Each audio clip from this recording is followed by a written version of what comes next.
예, 여러분 안녕하십니까. 혼란한 정치 시사 이슈를 술술 풀어보는 송구권의 혼술 2월 26일 목요일에 인사드립니다. 어제 오후에 전국의 고위 판사들, 법원장급들이 43명이 모였습니다. 전국 법원장 회의를 긴급 소집했는데 바로 민주당이 지금 본회의에서 속속 처리하려고 대기시켜둔 악법, 세계의 사법 악법 논란 때문이죠. 하나는 법리를 왜곡한 판사, 검사를 10년 이하 징역 또는 자격정지에 처하겠다는 법 왜곡죄, 그리고 확정된 법원 판결을 헌법재판소에서 다시 한번 심리해서 취소할 수 있게 하는 재판소원법, 사심제를 의미를 하는 것이죠. 그리고 14명인 대법관 수를 26명으로 늘리도록 한 대법관 정원법, 자, 이 세 가지인데 이 세 가지가 어떻게 보면은 딱 이재명 맞춤형입니다. 이재명의 지금 5개 재판 중단돼 있지만 대법원으로 다 올라오게 되면은 일단 그 대법원에서 지금 현재 14명인데 이걸 26명으로 늘립니다. 그리고 그 중에서 22명은 이재명 임기 중에, 이재명이 5년 임기를 다 채운다고 하면은 이재명 임기 중에 대법관을 임명을 하니까 자기 사람들로 채울 수가 있는 것이죠.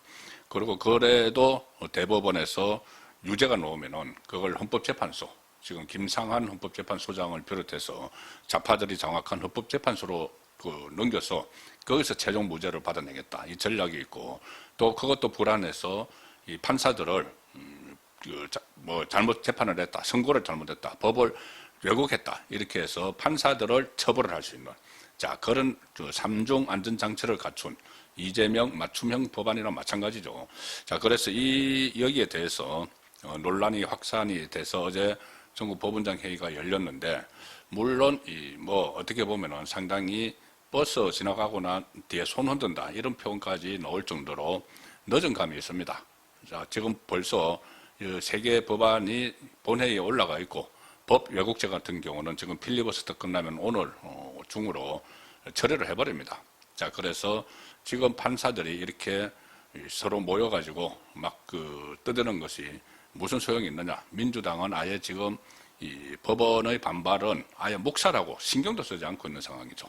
자, 그렇지만 이 법관들이, 특히 고위 법관들이 이렇게 부글부글 끓고 하는 이 상황은 결과적으로 나중에 이재명 재판을 다시 속행하는, 언제든 조기에 속행하는 그런 빌드업이 될 수 있다는 생각을 합니다. 자, 그래서 어제 전국 법원장 회의 분위기가 상당히 저는 관심을 보이고 있는데, 일단 어제 제가 말씀드린 대로 어제 법원장 회의 공식 언론 브리핑이 있었습니다. 입장문인데, 그런데 그거 외에 어제 한 5시간 가까이 43명이 회의를 했는데 그 입장문이 간략하게 나왔죠.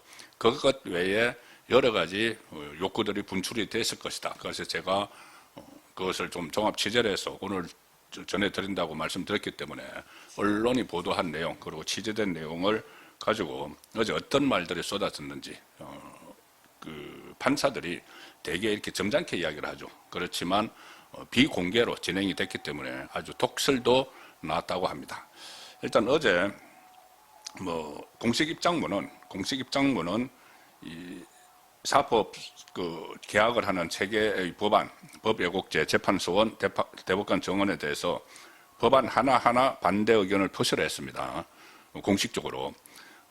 그리고 이런 말을 했습니다. 사법부 등의 우려에도 불구하고 국회 본회의 부의는 심각한 유감이다, 이런 결의안도 발표를 했고, 결의안에서 사법제도의 근본적인 변화를 가져와서 국민들의 삶에 지대한 영향을 줄 수 있는 법안들이 충분한 공론화와 제도 개편의 부작용에 대한 수기 없이 국회 본회의에 부의됐다.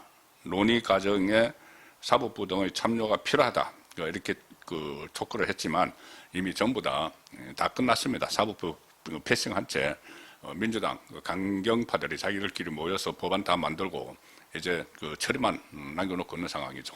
자, 그렇지만 법관들이 어제 회의에서 그런 상황이긴 하지만 역사의 기록에 남겨야 된다, 이런 말까지 나왔다고 합니다.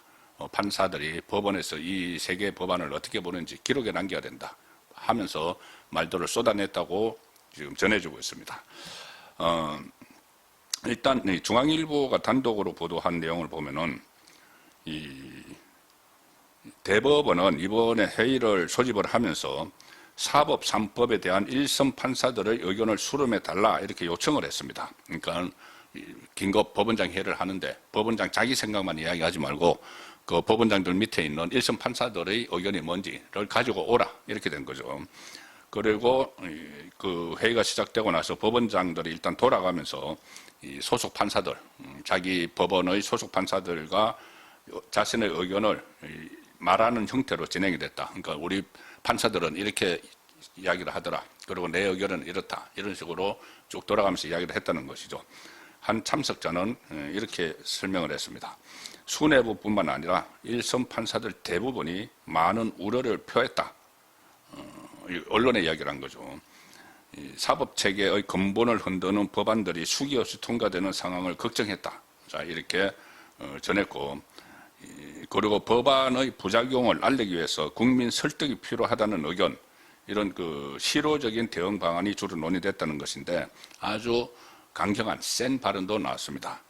회의에서는 참석자가 이런 말을 했다고 합니다. 한 참석자가 사법 후진국으로 갈 수도 있는 길목이라고 평가를 받을 수도 있는 시기다. 우리가 정말 7, 80년 동안 쌓아온 것이 이것이 하루 아침에 무너지면서 불과 몇 시간 만에 무너지면서 사법 후진국이 될 수도 있다. 후진 나라가 되어버릴 수도 있다는 이야기입니다. 또 한 법관은 민주주의의 위기고 법치주의가 후진하는 것으로 후대에 평가받을 수 있다. 역사의 한 페이지에서 아무 말도 하지 않고 방치하는 것보다는 반대하는 내용을 기록으로 남겨야 한다. 그래서 이게 늦었지만은 어쨌든 반대했다. 사법부에서는 그걸 기록으로 남겨야 된다는 것이죠. 이게 별 의미가 없는 것 같지만은 나중에라도 이런 기록을 남겨놓으면은 이재명 정권에서 했던 행위들이 나중에 단죄를 받을 수도 있습니다. 그리고 판사들 사이에서는 이재명의 재판 재개에 대한 빌드업을 하는 그런 과정이라고도 볼 수가 있죠. 또 이런 말도 나왔습니다. 검찰 개혁하고 그 소위 말하는 검찰청을 없애버리는 거 이거하고도 비교가 됐는데 검찰청법 같은 것은 국무조정실에서 추진단을 만들어서 1년 동안 검토하고 조율을 하는데 이 사법 관련 법 문제는 너무 급속하게 진행된다. 그래서 검찰보다 못한 취급을 받았다. 이런 불쾌감도 나왔다. 왜 이렇게 졸속으로 빨리빨리 처리를 할까요? 이재명의 재판 위기 때문이죠. 자, 이재명의 재판 리스크에 삼중 안전장치를 걸기 위해서 졸속으로 이렇게 막 하는 겁니다. 자, 그리고 또 오늘 조금 전에 또 세계일보가 단독으로 보도한 내용이 있습니다. 세계일보 보도에서는 한 법원장이 이런 이야기를 했다고 합니다. 법 왜곡죄 적용 대상에 헌법재판소도 포함되는 것 아니냐. 자, 지금 법 왜곡죄를 이재명을 주로 그 수사를 했던 검사 그리고 재판을 하고 있는 판사들을 겨냥을 한 거죠. 그래서 검사와 판사를 법 왜곡죄라고 이렇게 적용을 해서 징역 10년까지 처할 수 있는, 그러니까는 판사 같은 경우에 이 어떤 재판부의 판사가 법 왜곡을 했다고 문제를 제기가 되면은 그 옆에 재판부의 판사가 이것을 또 심리를 하는 그런 해괴망측한 구도를 지금 만들고 있는데, 자, 그런데 법 왜곡을 했다고 하면 법을 왜곡하는 것은 검사, 판사도 왜곡할 가능성이 있지만은 헌법재판관도 법 왜곡을 할 수 있는 것 아니냐. 이게 어제 그 법원장 회의에서 나온 이야기입니다. 판사들 사이에서. 자, 전국 법원장에서 한 법원장이 이 본회의에 상정한 법 왜곡죄 법안에 대해서 일선 판사들이 이런 의견을 냈다. 이렇게 전했습니다. 제가 조금 전에 이 법원장들이 일선 판사들의 의견을 취합해서 가져왔다고 말씀드렸죠. 그래서 재판소원법이 법원 재판을 취소하는 사실상 사심죄로 기능을 하는 만큼 헌법재판관도 법을 왜곡하면 처벌할 수 있다. 이 논리죠. 헌법재판관이 법에 개입을 하기 때문에 법에 대해서 법원에서 했던 세계 1, 2, 3심을 다시 하기 때문에 그러면은 이 판사만 법을 왜곡할 수 있는 게 아니고 뭐 헌법재판관도 법을 왜곡할 수 있는 것 아니냐. 그러면 이 헌법재판관도 이 안에 포함시켜야 된다는 이야기입니다. 처벌 대상에. 지금 민주당의 법 왜곡죄 법안은 형사사건 재판 관여 복관 그리고 공소 제기 유지 검사를 처벌하도록 하는 내용인데 이 개정안 지금 문헌상 적용 대상도 법관과 검사로 한정되어 있기 때문에 이 헌법재판관도 포함시켜야 된다는 말이 판사들 사이에 놓은 겁니다. 지금 뭐 늦었죠. 늦어서 이게 적용은 되지 않겠지만은 그래도 이런 논란이 있었다는 문제 제기를 기록으로 남겨둬야 된다는 겁니다.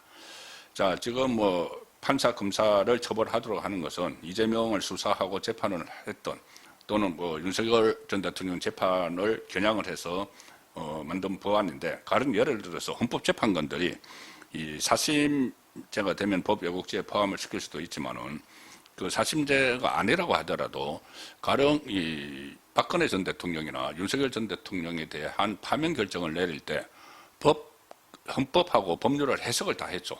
헌법하고 법률을 해석을 했는데 만약에 그 해석이 잘못됐다는 그 논란이 일어나면은 그러면 그 역시도 헌법재판관들도 법 왜곡을 한 거죠. 자, 그래서 헌법재판관들도 포함시켜야 된다. 이런 말까지 어제 나왔습니다.